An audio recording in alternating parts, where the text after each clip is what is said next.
सर्वशक्तिमान परमेश्वर के वचनों के पाठों का संग्रह।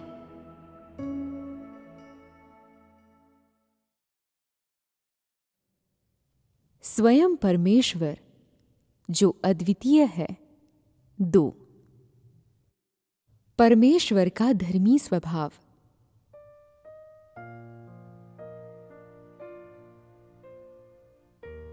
नीनवे के लोगों के हृदय में सच्चे पश्चाताप से उन्होंने परमेश्वर की दया को प्राप्त किया और उसने उनके अंत को बदल दिया।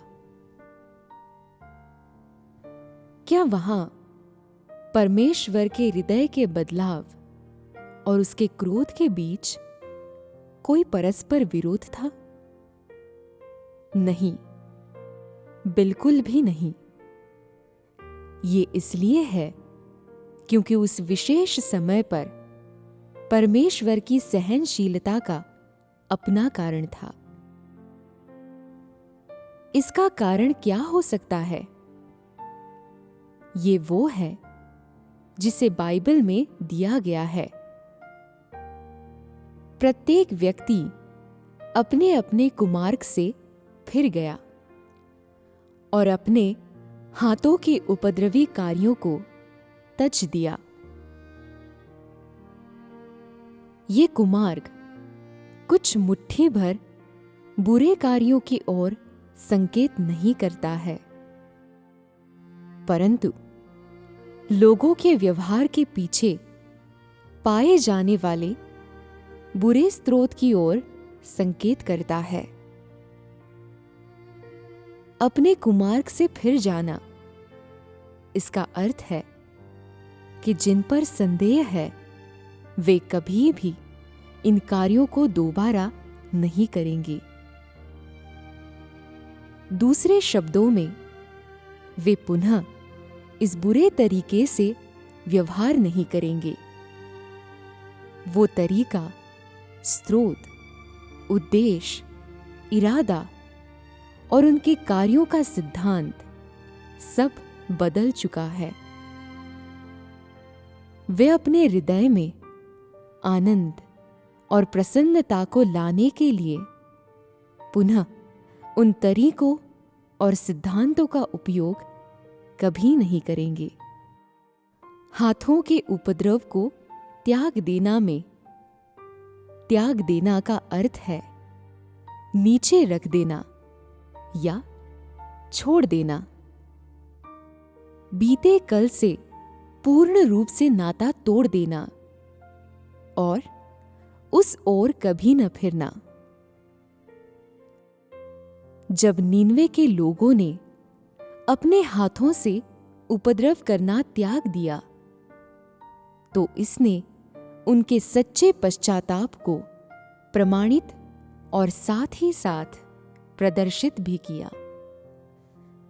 परमेश्वर लोगों के बाहरी रूप और साथ ही साथ उनके हृदय का भी अवलोकन करता है।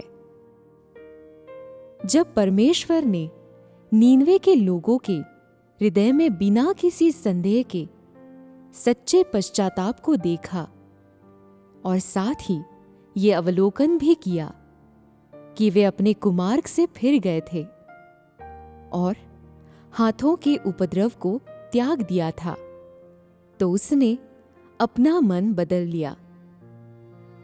कहने का तात्पर्य है कि इन लोगों के चाल चलन, व्यवहार और कार्य करने के विभिन्न तरीकों ने साथ ही साथ उनके हृदय के सच्चे अंगीकार और पापों के पश्चाताप ने परमेश्वर को प्रेरित किया कि वो अपने मन को बदल दे, अपने इरादों को बदल दे, अपने निर्णय को वापस ले ले और उन्हें दंड न दे या नष्ट न करें।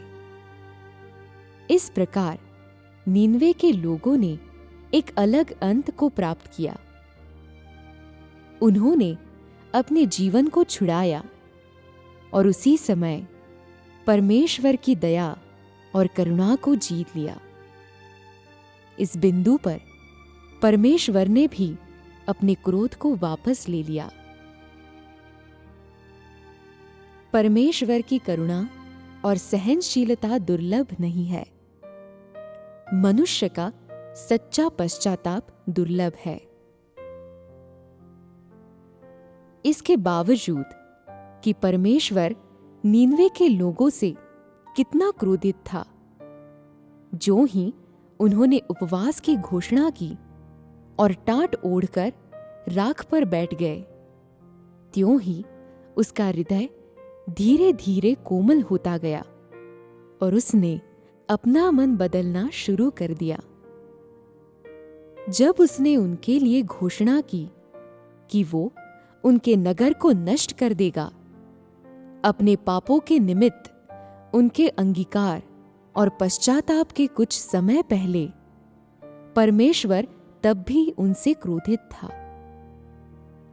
जब एक बार वे पश्चाताप के कार्यों की एक श्रृंखला से होकर गुजर गए, तो नीनवे के लोगों के निमित्त परमेश्वर का क्रोध धीरे धीरे उनके लिए दया और सहनशीलता में रूपांतरित हो गया।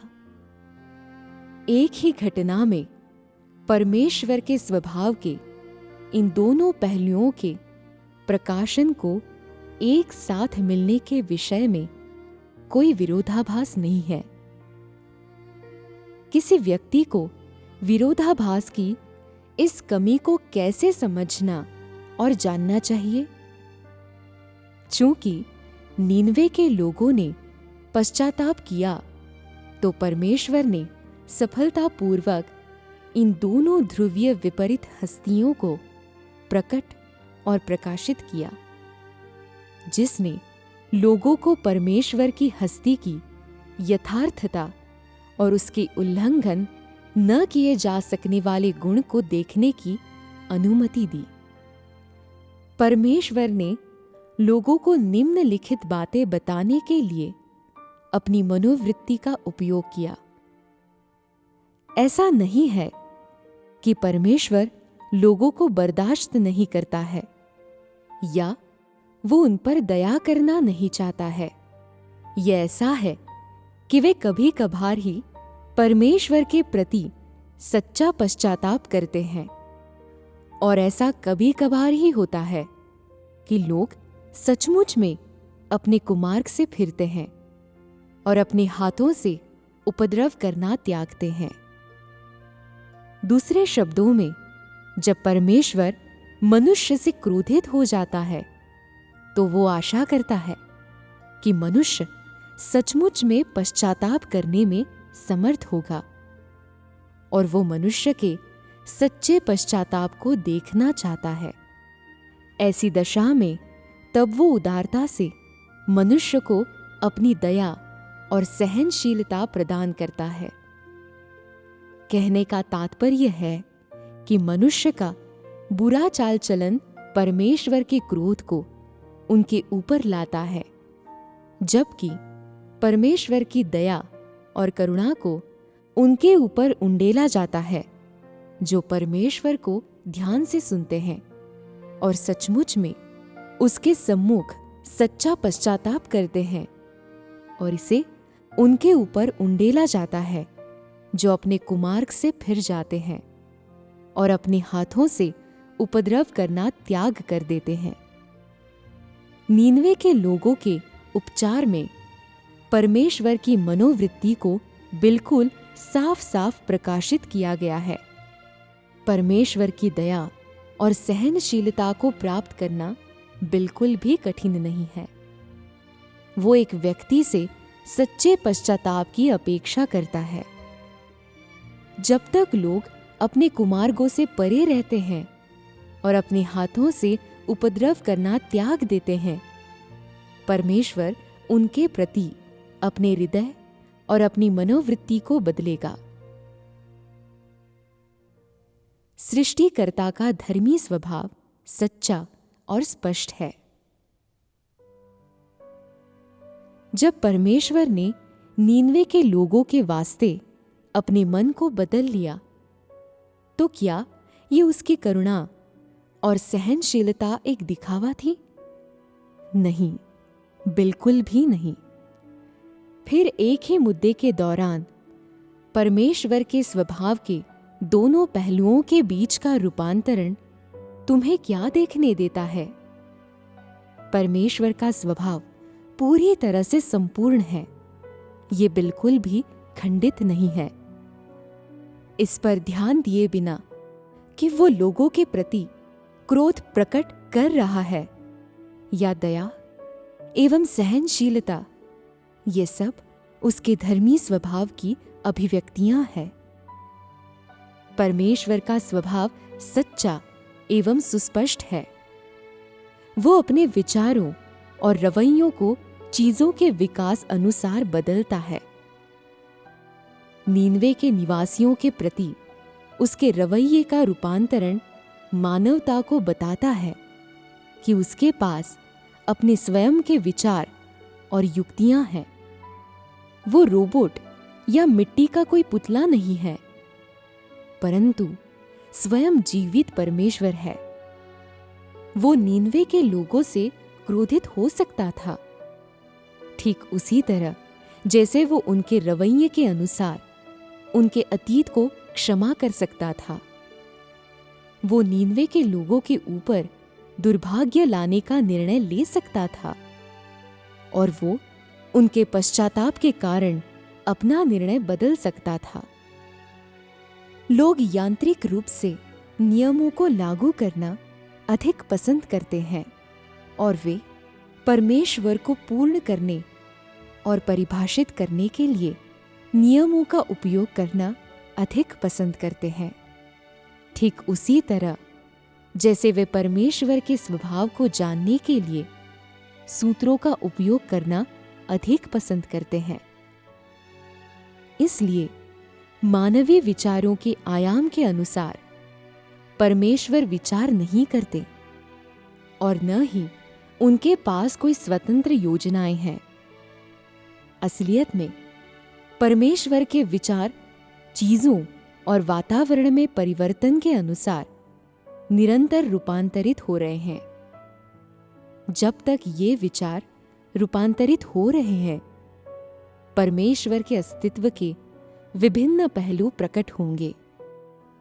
रूपांतरण की इस प्रक्रिया के दौरान उस घड़ी जब परमेश्वर अपना मन बदलता है, तब वो मानव जाति पर अपने जीवन के अस्तित्व की सच्चाई को प्रकट करता है और वो ये प्रकट करता है कि उसका धर्मी स्वभाव सच्चा और सुस्पष्ट है। इससे बढ़कर परमेश्वर मानव जाति के प्रति अपने क्रोध, अपनी दया, अपनी करुणा और अपनी सहनशीलता के अस्तित्व की सच्चाई को प्रमाणित करने के लिए अपने सच्चे प्रकटीकरणों का उपयोग करता है। उसकी हस्ती को चीजों की विकास के अनुसार किसी भी समय पर और किसी भी स्थान में प्रकट किया जाएगा। उनमें एक सिंह का क्रोध और माता की ममता एवं सहनशीलता होती है। किसी मनुष्य को उनके धर्मी स्वभाव पर प्रश्न करने, उसका उल्लंघन करने, उसे बदलने या तोड़ने मरोड़ने की अनुमति नहीं दी गई है। समस्त मुद्दों और सभी चीजों के मध्य परमेश्वर के धर्मी स्वभाव को अर्थात परमेश्वर का क्रोध एवं उसकी करुणा किसी भी समय पर और किसी भी स्थान में प्रकट किया जा सकता है। वे प्रकृति के हर एक कोने एवं छिद्र में इन पहलुओं को स्पष्ट रूप से प्रकट करते हैं और हर पल स्पष्ट रूप से उन्हें अंजाम देते हैं। परमेश्वर के धर्मी स्वभाव को समय या अंतराल के द्वारा सीमित नहीं किया जाता है, या दूसरे शब्दों में समय या अंतराल की सीमाओं के द्वारा तय तरीके से परमेश्वर के धर्मी स्वभाव को यांत्रिक रूप से प्रकट या प्रकाशित नहीं किया जाता है। उसके बजाय परमेश्वर के धर्मी स्वभाव को किसी भी समय और स्थान में स्वतंत्र रूप से प्रकट और प्रकाशित किया जाता है। जब तुम परमेश्वर को अपना मन बदलते और अपने क्रोध को थामते और नीनवे के लोगों का नाश करने से पीछे हटते हुए देखते हो, तो क्या तुम कह सकते हो कि परमेश्वर केवल दयालु और प्रेमी है? क्या तुम कह सकते हो कि परमेश्वर का क्रोध खोखले वचनों से बना है? जब परमेश्वर प्रचंड क्रोध प्रकट करता है और अपनी दया को वापस ले लेता है, तो क्या तुम कह सकते हो कि वो मानवता के प्रति किसी सच्चे प्रेम का एहसास नहीं करता है? परमेश्वर लोगों के बुरे कार्यों के प्रत्युत्तर में प्रचंड क्रोध प्रकट करता है। उसका क्रोध दोषपूर्ण नहीं है। परमेश्वर का हृदय लोगों के पश्चाताप के द्वारा द्रवित हो जाता है, और ये वही पश्चाताप है जो इस तरह उसके हृदय को बदल देता है। उसका द्रवित होना मनुष्य के प्रति उसके हृदय का बदलाव, साथ ही साथ उसकी दया और सहनशीलता पूर्ण रूप से दोषमुक्त है। वो साफ, स्वच्छ, निष्कलंक और अमिश्रित है। परमेश्वर की सहनशीलता विशुद्ध रूप से सहनशीलता है। उनकी दया विशुद्ध रूप से दया है। उनका स्वभाव मनुष्य के पश्चाताप और उसके विभिन्न चाल चलन के अनुसार क्रोध, साथ ही साथ दया एवं सहनशीलता को प्रकट करेगा।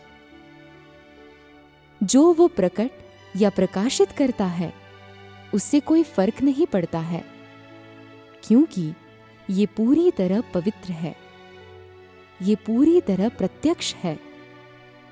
उनकी हस्ती सृष्टि की किसी भी चीज की अपेक्षा पृथक है। कार्यों के वे सिद्धांत जिन्हें परमेश्वर प्रकट करता है, उसके विचार एवं योजनाएं या कोई विशेष निर्णय, साथ ही साथ हर एक कार्य, वो किसी भी प्रकार की त्रुटियों या दागों से स्वतंत्र है। जैसा परमेश्वर ने निर्णय लिया है, वो वैसा ही करेगा, और इस रीति से वो अपने उद्यमों को पूरा करता है। इस प्रकार के परिणाम ठीक और दोष रहित है, क्योंकि उनका स्रोत दोष रहित और निष्कलंक है। परमेश्वर का क्रोध दोष मुक्त है। इसी प्रकार परमेश्वर की दया और सहनशीलता, जिसे किसी सृजन के द्वारा धारण नहीं किया जाता है, वे पवित्र एवं निर्दोष है, और वे सोच विचार और अनुभव किए जाने पर खरे निकल सकते हैं। नीनवे की कहानी को समझने के पश्चात क्या तुम सब परमेश्वर के धर्मी स्वभाव के तत्व के अन्य पक्ष को देख पाते हो? क्या तुम सब परमेश्वर के अद्वितीय धर्मी स्वभाव के अन्य पक्ष को देख पाते हो? क्या मानवता के मध्य कोई इस प्रकार का स्वभाव धारण करता है? क्या कोई परमेश्वर के समान इस प्रकार का क्रोध धारण करता है?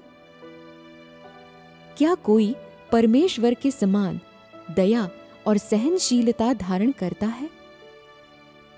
सृष्टि के मध्य ऐसा कौन है जो इतना अधिक क्रोध कर सकता है और मानव जाति को नष्ट करने या उसके ऊपर विपत्ति लाने का निर्णय ले सकता है? और करुणा प्रदान करने, मनुष्य को सहने और क्षमा करने और उसके द्वारा मनुष्य को नष्ट करने के निर्णय को बदलने के योग्य कौन है? सृष्टिकर्ता अपने स्वयं की अनोखी पद्धतियों और सिद्धांतों के माध्यम से अपने धर्मी स्वभाव को प्रकट करता है। वो लोगों, घटनाओं या चीजों के नियंत्रण या प्रतिबंध के अधीन नहीं है। उसके अद्वितीय स्वभाव के साथ कोई भी उसके विचारों और उपायों को बदलने में समर्थ नहीं है। न ही कोई उसे मनाने में और उसके निर्णयों को बदलने में समर्थ है। सृष्टि के व्यवहार और विचारों की संपूर्णता उसके धर्मी स्वभाव के न्याय के अधीन अस्तित्व में रहती है। चाहे वो क्रोध करे या दया, इसे कोई भी नियंत्रित नहीं कर सकता है। केवल सृष्टिकर्ता की हस्ती या दूसरे शब्दों में सृष्टिकर्ता का धर्मी स्वभाव ही इसका निर्णय ले सकती है। सृष्टिकर्ता के धर्मी स्वभाव की अद्वितीय प्रकृति यही है। जब हमने एक बार नीनवे के लोगों के प्रति परमेश्वर के रवैये में रूपांतरण का विश्लेषण कर लिया है और समझ लिया है, तो क्या तुम सब परमेश्वर के धर्मी स्वभाव के अंतर्गत पाई जाने वाली दया का वर्णन करने के लिए अद्वितीय शब्द का उपयोग करने में समर्थ हो? हमने पहले ही कहा था कि परमेश्वर का क्रोध उनके अद्वितीय धर्मी स्वभाव के तत्व का एक पहलू है। अब मैं दो पहलुओं, परमेश्वर का क्रोध और परमेश्वर की दया को उनके धर्मी स्वभाव के रूप में परिभाषित करूंगा। परमेश्वर का धर्मी स्वभाव पवित्र है। ये अनुलंघनीय, साथ ही साथ निर्विवादित भी है। ये कुछ ऐसा है जिसे सृजी गई वस्तुओं और न सृजी गई वस्तुओं के मध्य कोई भी धारण नहीं कर सकता है। ये परमेश्वर के लिए अद्वितीय और अति विशेष दोनों है। कहने का तात्पर्य है कि परमेश्वर का क्रोध पवित्र और अनुलंघनीय है। ठीक उसी समय परमेश्वर के धर्मी स्वभाव का अन्य पहलू, परमेश्वर की दया, पवित्र है और उसका उल्लंघन नहीं किया जा सकता है। सृजी गई वस्तुओं या न सृजी गई वस्तुओं में से कोई भी परमेश्वर का स्थान नहीं ले सकता है या उनके कार्यों में उनका प्रतिनिधित्व नहीं कर सकता है, और न ही कोई सदोम के विनाश या नीनवे के उद्धार में उनका स्थान ले सकता है या उनका प्रतिनिधित्व कर सकता है। ये परमेश्वर के अद्वितीय धर्मी स्वभाव की सच्ची अभिव्यक्ति है। मानव जाति के प्रति सृष्टिकर्ता की सच्ची भावनाएं। लोग अक्सर कहते हैं कि परमेश्वर को जानना सरल बात नहीं है। फिर भी मैं कहता हूं कि परमेश्वर को जानना बिल्कुल भी कठिन विषय नहीं है, क्योंकि वो बार बार मनुष्य को अपने कामों का गवाह बनने देता है। परमेश्वर ने कभी भी मनुष्य के साथ संवाद करना बंद नहीं किया है। उसने कभी भी मनुष्य से अपने आप को गुप्त नहीं रखा है, न ही उसने स्वयं को छिपाया है। उसके विचारों, उसके उपायों, उसके वचनों और उसके कार्यों को मानव जाति के लिए पूरी तरह से प्रकाशित किया गया है। इसलिए जब तक मनुष्य परमेश्वर को जानने की कामना करता है, वो सभी प्रकार के माध्यमों और पद्धतियों के जरिए उन्हें समझ और जान सकता है। मनुष्य क्यों आंख बंद करके सोचता है कि परमेश्वर ने जानबूझकर उससे परहेज किया है, कि परमेश्वर ने जानबूझकर स्वयं को मानवता से छिपाया है, कि परमेश्वर का मनुष्य को उन्हें समझने या जानने देने का कोई इरादा नहीं है? उसका कारण यह है कि मनुष्य नहीं जानता है कि परमेश्वर कौन है, और न ही वो परमेश्वर को समझने की इच्छा करता है। उससे भी बढ़कर वो सृष्टिकर्ता के विचारों, वचनों या कार्यों की परवाह नहीं करता है। सच्चाई से कहता हूं, यदि कोई सृष्टिकर्ता के वचनों या कार्यों पर ध्यान केंद्रित करने और समझने के लिए सिर्फ अपने खाली समय का उपयोग करे और सृष्टिकर्ता के विचारों एवं उनके हृदय की आवाज पर थोड़ा सा ध्यान दे, तो उन्हें ये एहसास करने में कठिनाई नहीं होगी कि सृष्टिकर्ता के विचार, वचन और कार्य दृश्यमान और पारदर्शी हैं। उसी प्रकार ये महसूस करने में उन्हें बस थोड़ा सा प्रयास लगेगा कि सृष्टिकर्ता हर समय मनुष्य के मध्य में है, कि वो मनुष्य और संपूर्ण सृष्टि के साथ हमेशा से वार्तालाप में है, और ये कि वो प्रतिदिन नए कार्य कर रहा है। उसकी हस्ती और स्वभाव को मनुष्य के साथ उनके संवाद में प्रकट किया गया। उसके विचारों और उपायों को उसके कार्यों में पूरी तरह से प्रकट किया गया है। वो हर समय मनुष्य के साथ रहता है और उसे ध्यान से देखता है। वो खामोशी से अपने शांत वचनों के साथ मानव जाति और समूची सृष्टि से बोलता है। मैं ब्रह्मांड के ऊपर हूं और मैं अपनी सृष्टि के मध्य हूं। मैं रखवाली कर रहा हूं। मैं इंतजार कर रहा हूं। मैं तुम्हारी तरफ हूं। उसके हाथों में गर्म जोशी है और वे बलवान है। उसके कदम हल्के हैं। उसकी आवाज कोमल और अनुग्रहकारी है। उसका स्वरूप हमारे पास से होकर गुजर जाता है और मुड़ जाता है और समूची मानव जाति का आलिंगन करता है। उसका मुख सुंदर और सौम्य है। वो छोड़कर कभी नहीं गया और न ही वो गायब हुआ है। सुबह से लेकर शाम तक वो मानव जाति के निरंतर साथी है। मानवता के लिए उनकी समर्पित देखभाल और विशेष स्नेह, साथ ही साथ मनुष्य के लिए उनकी सच्ची चिंता और प्रेम को थोड़ा थोड़ा करके प्रदर्शित किया गया जब उन्होंने नीनवे के नगर को बचाया था। विशेष रूप से यहोवा परमेश्वर और योना के बीच के संवाद ने मानव जाति के लिए सृष्टिकर्ता की दया को खुलकर प्रकट किया, जिसे उन्होंने स्वयं सृजा था। इन वचनों के माध्यम से तुम मानवता के प्रति परमेश्वर की सच्ची भावनाओं की एक गहरी समझ हासिल कर सकते हो। निम्नलिखित वचन को योना की पुस्तक 4:10-11 में दर्ज किया गया है। तब यहोवा ने कहा, जिस रेंड के पेड़ के लिए तूने कुछ परिश्रम नहीं किया, न उसको बढ़ाया, जो एक ही रात में हुआ और एक ही रात में नष्ट भी हुआ, उस पर तूने तरस खाई है।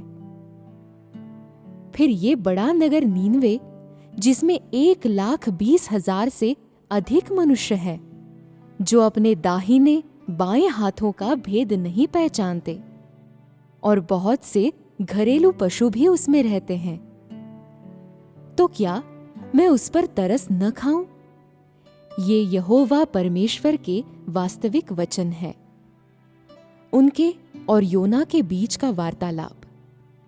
यद्यपि ये संवाद एक संक्षिप्त वार्तालाप है, ये मनुष्य के निमित्त सृष्टिकर्ता की चिंता और उसे त्यागने की उनकी अनिच्छा से लबालब भरा हुआ है। ये वचन उस सच्चे रवैये और एहसासों को प्रकट करते हैं जिसे परमेश्वर ने अपनी सृष्टि के लिए अपने हृदय के भीतर संजोकर रखा है। और इन स्पष्ट वचनों से जिस प्रकार के वचन मनुष्य के द्वारा कभी कभार ही सुने जाते हैं। परमेश्वर मानवता के लिए अपने सच्चे इरादों को बताता है। ये संवाद उस रवैये को दर्शाता है जिसे परमेश्वर नीनवे के लोगों के प्रति रखते थे। किंतु ये किस प्रकार का रवैया है? ये वो रवैया है जिसे परमेश्वर नीनवे के लोगों के प्रति उनके पश्चाताप से पहले और बाद में अपनाते थे। परमेश्वर मानवता से इसी रीति से बर्ताव करता है। इन वचनों के भीतर कोई भी व्यक्ति उनके विचारों, साथ ही साथ उनके स्वभाव को पा सकता है। इन वचनों में परमेश्वर के किस प्रकार के विचारों को प्रकट किया गया है, सावधानी पूर्वक पढ़ने से तुरंत ही प्रकट हो जाता है कि उन्होंने दया शब्द का प्रयोग किया है। इस शब्द का उपयोग मानव जाति के प्रति परमेश्वर के सच्चे रवैये को दिखाता है। शब्दों एवं वाक्यांशों के अध्ययन शास्त्र के दृष्टिकोण से कोई व्यक्ति दया शब्द का विभिन्न प्रकार से व्याख्या कर सकता है। पहला, प्रेम करना और रक्षा करना, किसी चीज के प्रति कोमलता महसूस करना।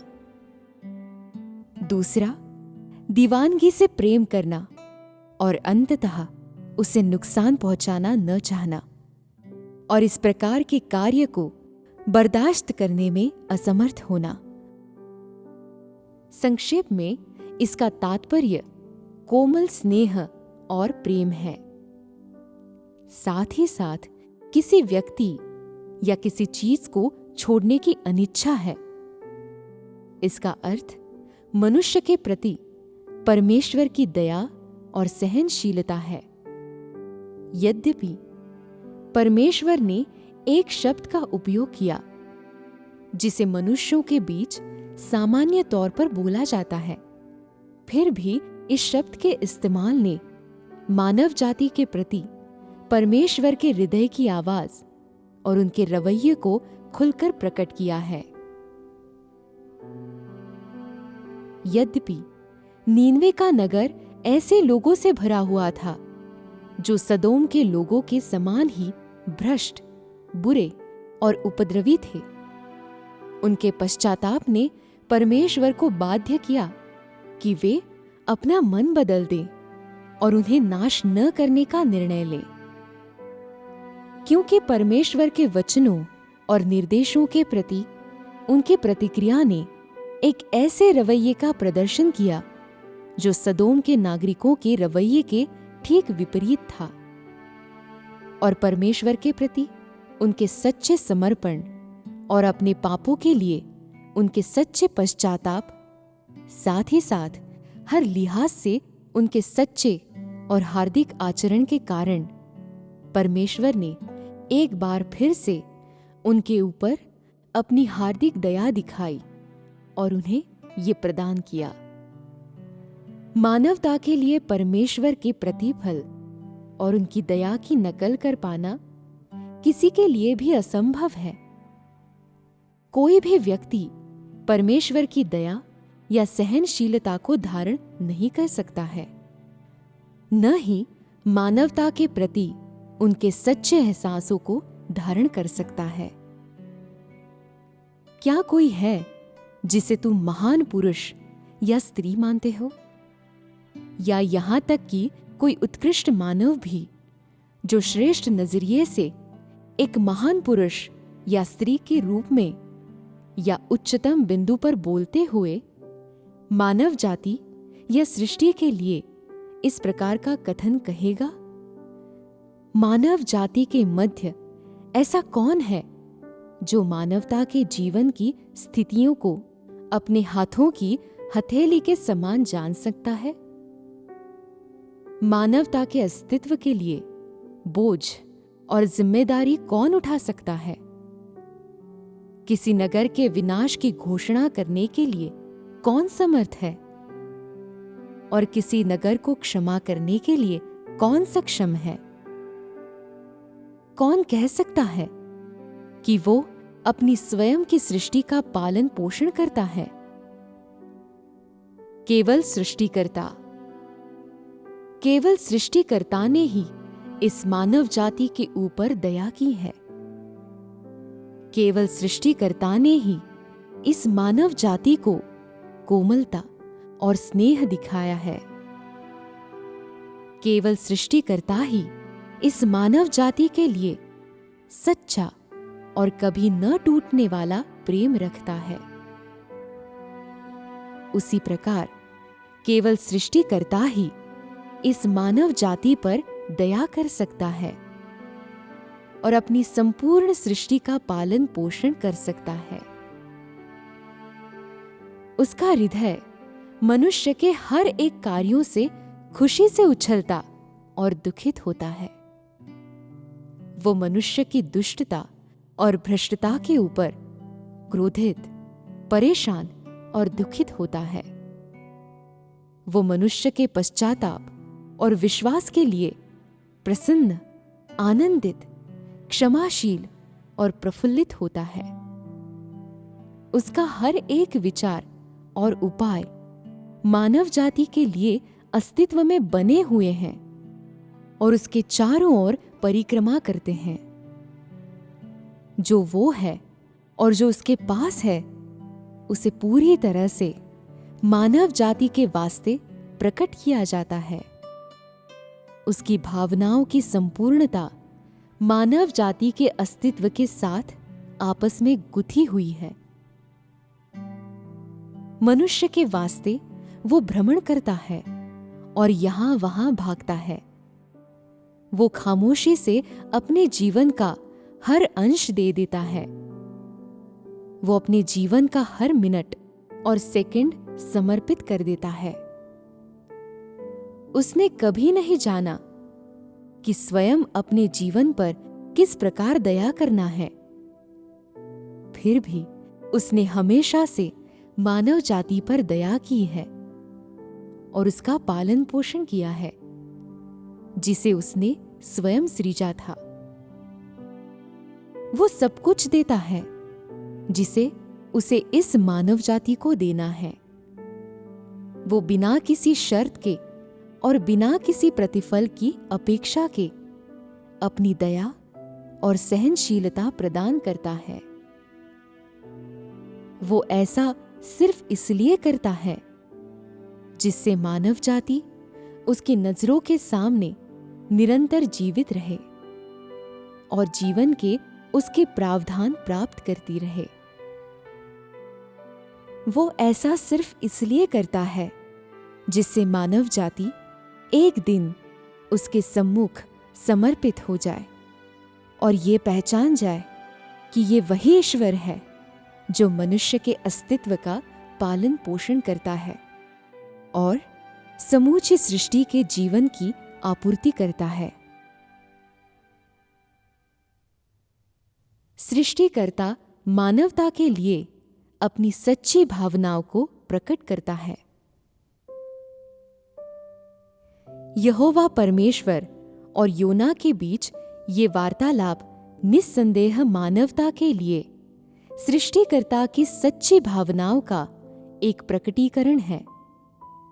एक ओर ये उसके अधीन संपूर्ण प्रकृति के विषय में सृष्टिकर्ता की समझ के बारे में लोगों को सूचित करता है, जैसा यहोवा परमेश्वर ने कहा। फिर ये बड़ा नगर नीनवे, जिसमें 1,20,000 से अधिक मनुष्य हैं, जो अपने दाहिने बाएं हाथों का भेद नहीं पहचानते, और बहुत से घरेलू पशु भी उसमें रहते हैं, तो क्या मैं उस पर तरस न खाऊं? दूसरे शब्दों में, नीनवे के विषय में परमेश्वर की समझ जल्दबाजी से किए गए कार्य से कहीं दूर था। वो न केवल नगर में रहने वाले जीवित प्राणियों, मनुष्य व पशु की संख्या को जानता था, बल्कि वो ये भी जानता था कि कितने लोग अपने दाहिने बाएं हाथों का भेद नहीं पहचानते थे, अर्थात कितने बच्चे या तरुण जो वहां मौजूद थे। ये मानवता के विषय में परमेश्वर की श्रेष्ठतम समझ का एक ठोस प्रमाण है। दूसरी ओर, ये वार्तालाप मानवता के प्रति परमेश्वर की मनोवृत्ति के विषय में लोगों को सूचित करता है। दूसरे शब्दों में, ये सृष्टिकर्ता के हृदय में मानवता के बोझ को सूचित करता है। ये ठीक वैसा है जैसा यहोवा परमेश्वर ने कहा, जिस रेंड के पेड़ के लिए तूने कुछ परिश्रम नहीं किया, न उसको बढ़ाया, जो एक ही रात में हुआ और एक ही रात में नष्ट भी हुआ, उस पर तूने तरस खाई है। और क्या मैं नीनवे पर तरस न खाऊं, उस बड़े नगर पर? योना पर दोष लगाते हुए ये परमेश्वर यहोवा के वचन हैं, किंतु वे सब सत्य हैं। यद्यपि योना को नीनवे के लोगों के लिए यहोवा परमेश्वर के वचनों की घोषणा का काम सौंपा गया था, फिर भी उसने यहोवा परमेश्वर के इरादों को नहीं समझा था, न ही उसने नगर के लोगों के लिए उसकी चिंताओं और अपेक्षाओं को समझा था। एक फटकार के साथ परमेश्वर का अभिप्राय उसे ये बताना था कि मानवता उसके हाथों की रचना है और परमेश्वर ने हर एक व्यक्ति के लिए दर्द सहते हुए प्रयास किया था। प्रत्येक व्यक्ति अपने साथ परमेश्वर की आशाओं को लिए फिरता था। प्रत्येक व्यक्ति परमेश्वर के जीवन की आपूर्ति का आनंद लेता था। प्रत्येक व्यक्ति के लिए परमेश्वर ने एक दर्दनाक कीमत चुकाई थी। साथ ही इस फटकार ने योना को यह भी बताया कि परमेश्वर मानवता का पोषण करता है, जो उसके हाथों की रचना है, उतना ही जितना जैसे योना ने स्वयं रेंड के पेड़ को प्रिय जाना था। परमेश्वर अंतिम संभावित घड़ी से पहले किसी भी कीमत पर उन्हें आसानी से नहीं त्यागेगा। इसके अतिरिक्त उस नगर में इतने सारे बच्चे और निरीह पशु थे। परमेश्वर की सृष्टि के इन युवा और अनभिज्ञ प्राणियों से व्यवहार करते समय, जो अपने दाहिने बाएं हाथों का भेद भी नहीं पहचान सकते थे, परमेश्वर इस प्रकार की जल्दबाजी से उनके जीवन को समाप्त करने और उनके परिणाम को निर्धारित करने में और भी अधिक असमर्थ था। परमेश्वर ने उन्हें बढ़ते हुए देखने की आशा की थी। उसने आशा की थी कि वे अपने बाप दादों के समान उन्हीं मार्गों पर नहीं चलेंगे, कि उन्हें फिर से यहोवा परमेश्वर की चेतावनी को नहीं सुनना होगा, और ये कि वे नीनवे के अतीत की गवाही देंगे। उससे भी बढ़कर परमेश्वर ने नीनवे के द्वारा पश्चाताप किए जाने के बाद उसे देखने, नीनवे के पश्चाताप के पश्चात उसके भविष्य को देखने और एक बार फिर से नीनवे को परमेश्वर की दया के अधीन जीवन जीते हुए देखने की आशा की थी। इसलिए परमेश्वर की निगाहों में सृष्टि के प्राणी, जो अपने दाहिने और बाएं हाथों का भेद नहीं जान सकते थे, वे नीनवे के भविष्य थे। वे नीनवे के घृणित अतीत की जिम्मेदारी लेंगे, ठीक उसी तरह जैसे वे यहोवा परमेश्वर के मार्गदर्शन के अधीन नीनवे के अतीत और भविष्य के प्रति गवाही देने के महत्वपूर्ण कर्तव्य की जिम्मेदारी लेंगे। उसकी सच्ची भावनाओं की इस घोषणा में यहोवा परमेश्वर ने मानवता के लिए सृष्टिकर्ता की दया को उसकी संपूर्णता में प्रस्तुत किया है। इसने मानवता को दिखाया है कि सृष्टिकर्ता की दया कोई खोखला वाक्यांश नहीं है, न ही ये खोखला वादा है। इसमें ठोस सिद्धांत, पद्धतियां और उद्देश्य हैं। वो सच्चा और वास्तविक है और किसी झूठ या कपटवेश का उपयोग नहीं करता है। और इसी रीति से उसकी दया को बिना रुके हर समय और हर युग में मानवता को प्रदान किया जाता है।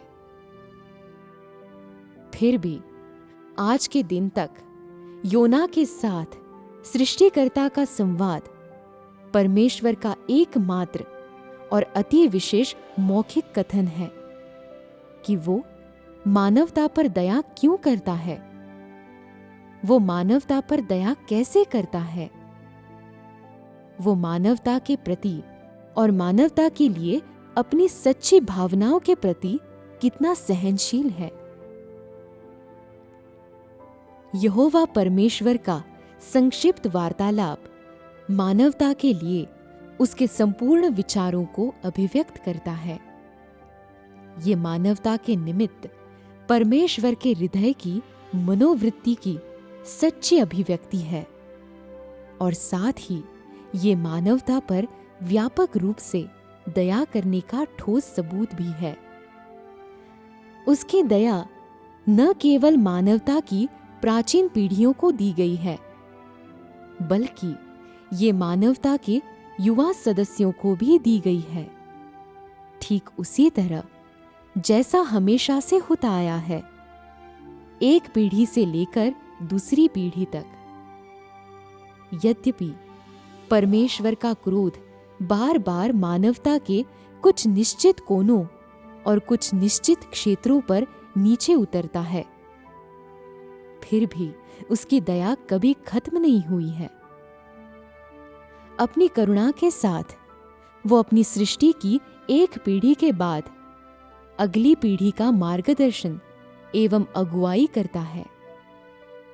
वो अपनी सृष्टि की एक पीढ़ी के बाद अगली पीढ़ी की आपूर्ति एवं उनका पालन पोषण करता है, क्योंकि मानवता के प्रति उसकी सच्ची भावनाएं कभी नहीं बदलेंगी।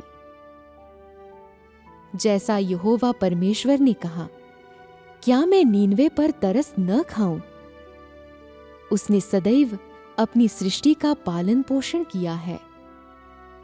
ये सृष्टिकर्ता के धर्मी स्वभाव की दया है और साथ ही ये सृष्टिकर्ता की विशुद्ध अद्वितीयता भी है।